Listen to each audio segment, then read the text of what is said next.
Всем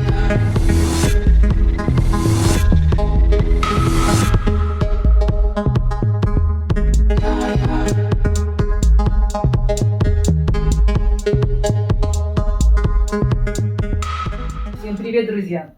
Недавно приобрела кольцевую лампу на сайте AliExpress и хочу показать, как я буду ее использовать. Но подробно вам расскажет про лампу мой муж. Он в этом хорошо разбирается. И Вася тоже. И Вася тоже разбирается с проводами во время съемки. Любит гулять среди них. И нужен глаз да глаз, чтобы он, этот эксперт, ничего не уронил. Здравствуйте, девочки и мальчики, коих почти 6% на канале. В этом видео вы увидите несколько способов применения этой лампы и несколько примеров, как лучше использовать именно этот кольцевой свет с ARGB. Еще не так давно все с ума сходили от этой штуковины, многие салоны красоты используют похожие лампы как обязательный аксессуар.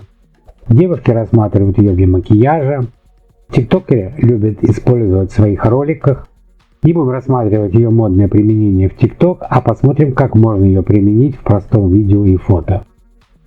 Размер лампы 26 см, мощность 15 Вт, 20 статических цветов плюс 6 динамических цветов. Питание осуществляется через USB разъем от любой зарядки. Что в принципе привлекло в этой лампе? Ее можно применить и для видео, и для фото, занимает мало места, регулируется яркость и цветовая температура. Это диодный свет и ничего не нагревается. Пульт дистанционного управления в комплекте, есть держатель для телефона.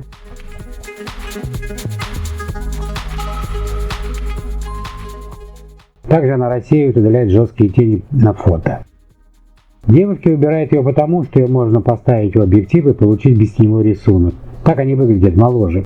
Мужчинам это все равно, можно и с ним снимать, можно и сбоку установить. Так будет более фактурное лицо, может чуть более взрослое и еще дает интересный блик в глазах в виде кольца.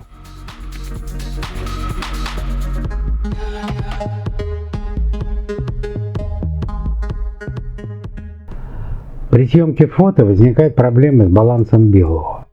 Фон зачастую получается серым, то есть практически всегда он серым получается. И вот чтобы получить более интересный фон, я и придумал применить вот эту лампу. Чтобы не мучиться просто обработки, применять различные эффекты или вырезать, сидеть полдня, а применить эту лампу. И вот и попробовал, и вот неплохо получилось. Ну а вам судить, как это. Ну а что получилось, судите вот по этим фотографиям и видео. Далее посмотрите видео и фото в формате слайд-шоу, без обустрения и, как бы сказать, в полном формате. В нем можно увидеть будет полную гамму цветов, которые эта лампа предлагает. Ну а я с вами прощаюсь и передаю слово Лене. Друзья, если вас заинтересовала такая лампа, ссылка будет под видео. Ну а если вам было интересно видео и понравилось, было полезным, поставьте мне пальчики, подписывайтесь на канал, нажимайте на колокольчик, чтобы приходили уведомления. Ну а я с вами не прощаюсь, до скорых встреч, всем пока!